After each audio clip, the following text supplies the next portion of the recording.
Françoise Sringli, sociologue, très jeune, donc j'ai vu en passant qu'il y avait jeunesse, donc je me suis dit ça doit être pour moi. Ce qui m'a intéressé, c'était sur le problème du à la fois ensemble et intergénérationnel. Comme pour moi ça n'a rien d'évident, même si le mot a l'air magique, donc je voulais un petit peu discuter de cette question. Comment on fait du ensemble entre les générations?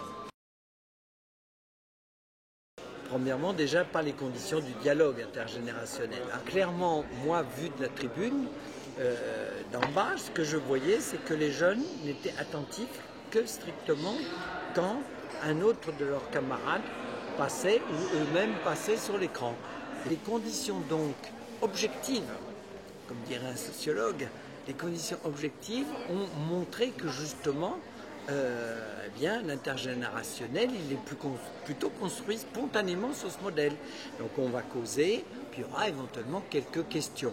Et on a même eu un paradoxe, c'est qu'un professeur avait préparé les questions et a essayé de donner la parole à un élève, tous les autres d'ailleurs se sont moqués de lui, qui a posé une question.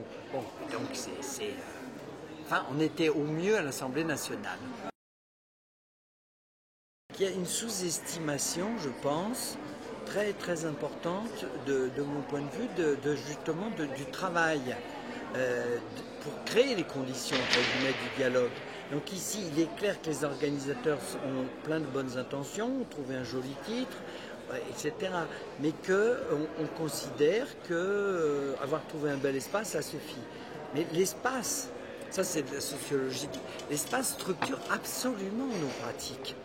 Absolument nos pratiques. On ne peut pas faire un dialogue dans un amphithéâtre.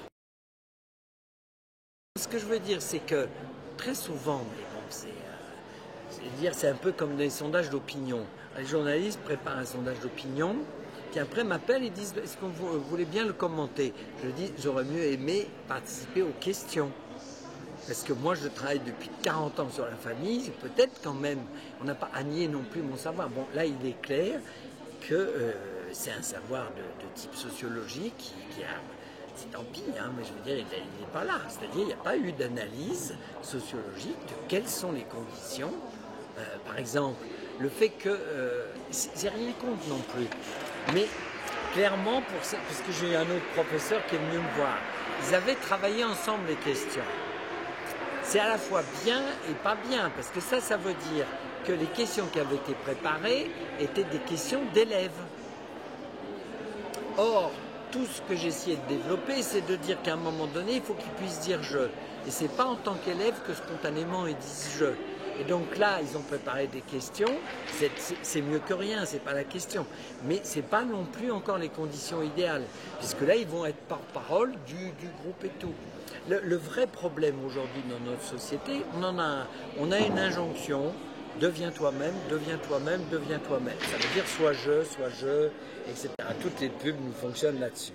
Et donc, quand un jeune arrive dans une institution, sauf la famille où c'est un petit peu plus compliqué, mais à l'école et dans l'entreprise, on lui demande en fin de compte de laisser son jeu au vestiaire et d'être élève ou d'être travailleur.